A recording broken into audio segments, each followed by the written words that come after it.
ఉత్తరాంధ్ర తెలంగాణ జిల్లాలకు భారీ వర్షాల ముప్పు పొంచి ఉంది. వాయువ్య బంగాళాఖాతంలో అల్పపీడనం బలపడుతోంది.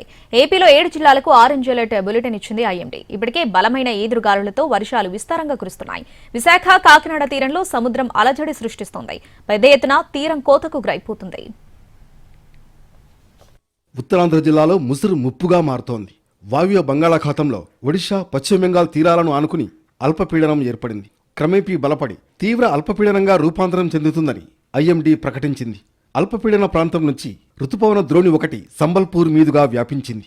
తూర్పు మధ్య బంగాళాఖాతం వరకు సముద్ర మట్టానికి 1.5 కిలోమీటర్ల ఎత్తులో విస్తరించింది.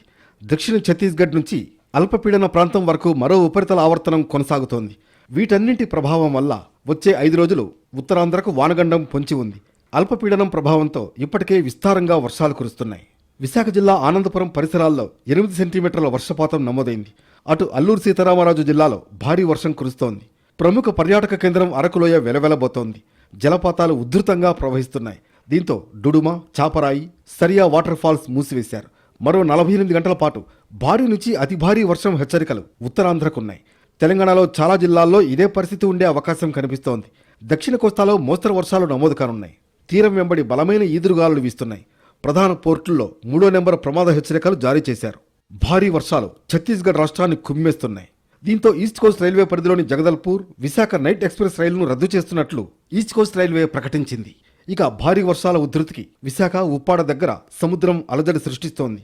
బాగా ముందుకు చొచ్చుకువచ్చి భారీ ఎత్తున అలలు ఎగిసిపడుతున్నాయి. దీంతో చాలా చోట్ల తీరం కోతకు గురైపోతోంది. విండ్ డైరెక్షన్ మారడమే ఈ పరిస్థితికి కారణమని నిపుణులు చెబుతున్నారు. విస్తారంగా కురుస్తున్న వానాలకు విశాఖ గాజువాకలోని వెంకటేశ్వర స్వామివారి ఆలయం రిటైనింగ్ వాల్ కూలిపోయింది. షెడ్లు ధ్వంసమయ్యాయి. దీంతో ప్రజలు మరింత అప్రమత్తంగా ఉండమని హెచ్చరికలు జారీ అయ్యాయి. మత్స్యకారుల వేటను నిషేధించారు. కలెక్టరేట్లో కంట్రోల్ రూమ్లు ఏర్పాటు చేయగా డిజాస్టర్ మేనేజ్మెంట్ బలగాలు సంసిద్ధంగా ఉన్నాయి.